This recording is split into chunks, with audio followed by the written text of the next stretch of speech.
Salut la compagnie, c'est Jules Melon et aujourd'hui on se retrouve pour un petit podcast sur un film belge sorti ce mercredi en salle, L'autre Lawrence, réalisé par Claude Schmitz. Alors c'est sa 5e œuvre, mais la première que je vois de lui.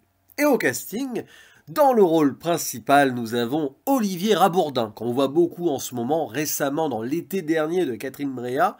À ses côtés, on va citer Kate Moran et la jeune Louise Leroy, qui parfois ressemblerait à s'y méprendre à une Brigitte Bardot d'un ancien temps. Alors il s'agit clairement d'une sorte de thriller très décalé, en mode road movie un peu absurde, qui va nous raconter l'histoire sombre, sur le papier, d'ailleurs le film commence sur un ton très désespéré, de Gabriel Lawrence, qui est un détective privé, même s'il n'aime pas qu'on le nomme ainsi, c'est plutôt un agent spécial, je sais plus ce qu'il dit à un moment, bref.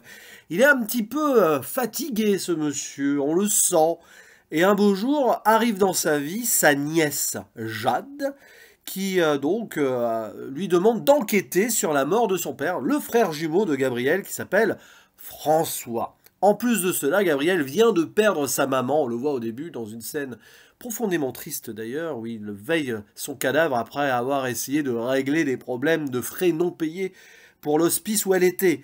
C'est un peu glauque, mais voilà. Et bref, Gabriel va partir avec sa nièce en road movie vers le sud de la France, près de Perpignan, où là-bas il va retrouver celle qui avait épousé son frère, surnommée la First Lady, qui vit dans une sorte de maison blanche. Mais en fait, c'est un château, une résidence française qui avait servi de modèle à la Maison Blanche américaine là, parce que oui, le fantôme des États-Unis plane sur ce film de façon un peu bizarre. Et là-bas, Gabriel va se rendre compte que son frère était un petit peu mêlé à des trafics de drogue. Voilà, donc il va rencontrer aussi au passage des gens qui sont pas très recommandables, et deux policiers qui font eux-mêmes leur propre enquête sur la disparition de François, deux flics tout droit sortis d'un film de Bruno Dumont, pratiquement. Si vous avez vu sa série Petit Quinquin et Coin Coin, d'ailleurs il y aura une sorte de troisième volet avec son film L'Empire l'année prochaine, eh bien vous avez l'impression ici de voir le duo de flics, donc Dumont a popularisé dans ces séries-là, et bientôt une nouvelle fois dans le film prévu en mars je crois. C'est assez étrange quand même tout cela, parce que Claude Schmitz nous balade dans ses influences, de façon plus ou moins directe d'ailleurs. Alors Bruno Dumont certes, une forme d'errance à la Aki Kaurismäki aussi, le road movie à l'américaine, bien sûr, jusque même donc dans certains échos, et une caution à la David Lynch peut-être, avec des effets de double, de souvenirs, de fantômes du passé, on ne sait pas si c'est vrai ce qu'on voit, notamment vers la fin. C'est amusant parce que le personnage principal s'appelle Gabriel Lawrence, on n'est pas loin de Dick Laurent de Lost Highway. De là à faire vraiment un rapprochement entre les deux films, il n'y a qu'un pas que je ne franchirai pas. Parce que au final, c'est assez bien distillé tout cela, à part le duo de flics qui vraiment, je pense, est un clin d'œil à l'œuvre, au diptyque sériel de Bruno Dumont.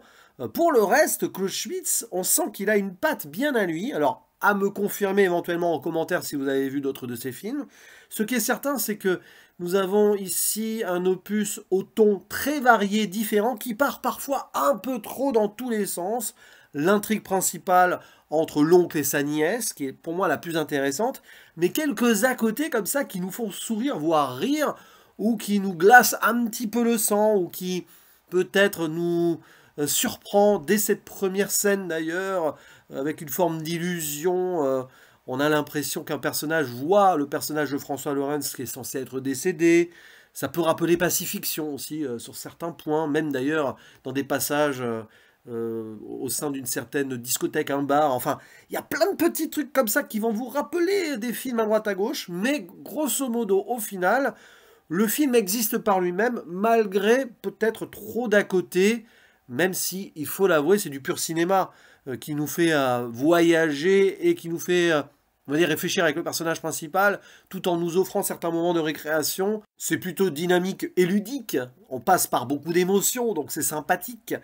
Et on peut être touché aussi par cette relation entre l'oncle et la nièce, et aussi ce personnage principal qui, au fur et à mesure que le film avance, va plus ou moins devenir indirectement, ou voire directement par fantasme, son frère jumeau qui vient de décéder.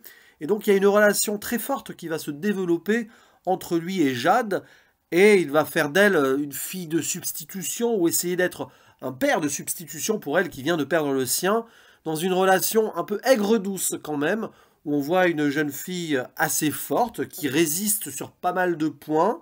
Il y a un beau côté féministe d'ailleurs hein, sur ce protagoniste, même si ça aurait pu être un peu plus appuyé, mais ça c'est un peu la faute de ces moments où on s'attarde sur les trafiquants ou ceux qui bossent avec les trafiquants, le couple de policiers, même s'il y a une des meilleures scènes du film vers la fin où c'est complètement burlesque. J'aime beaucoup ça.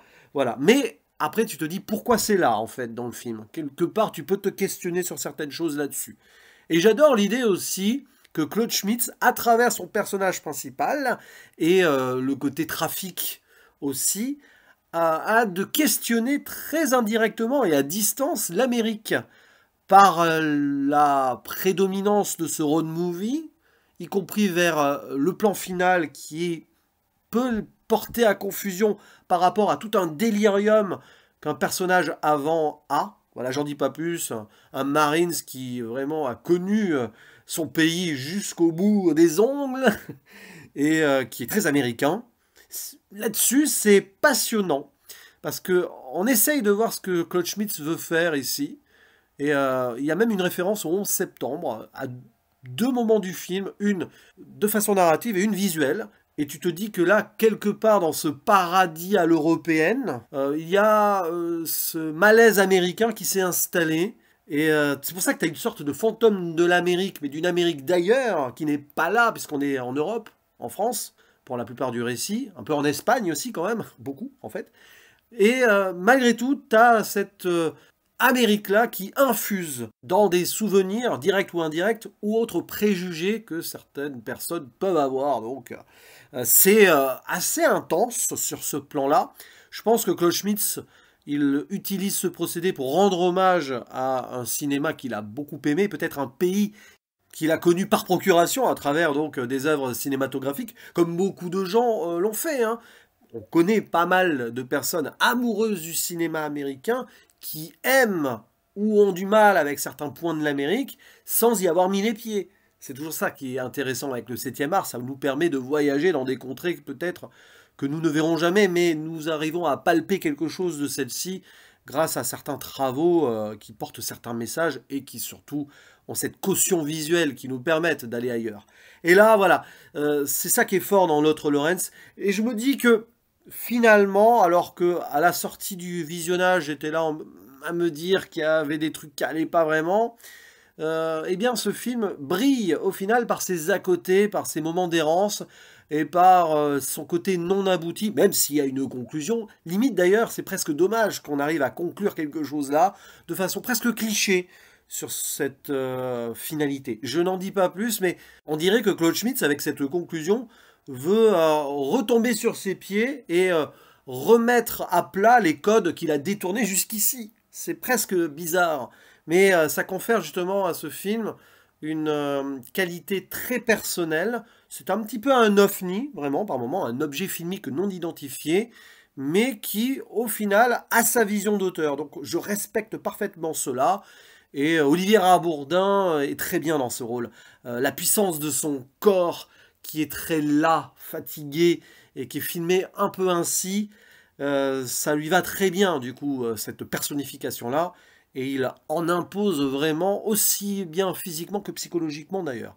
Donc, l'autre Lawrence, si vous l'avez en salle près de chez vous, donnez-lui sa chance, parce que c'est un autre cinéma, et on a besoin aussi de voir de tels films.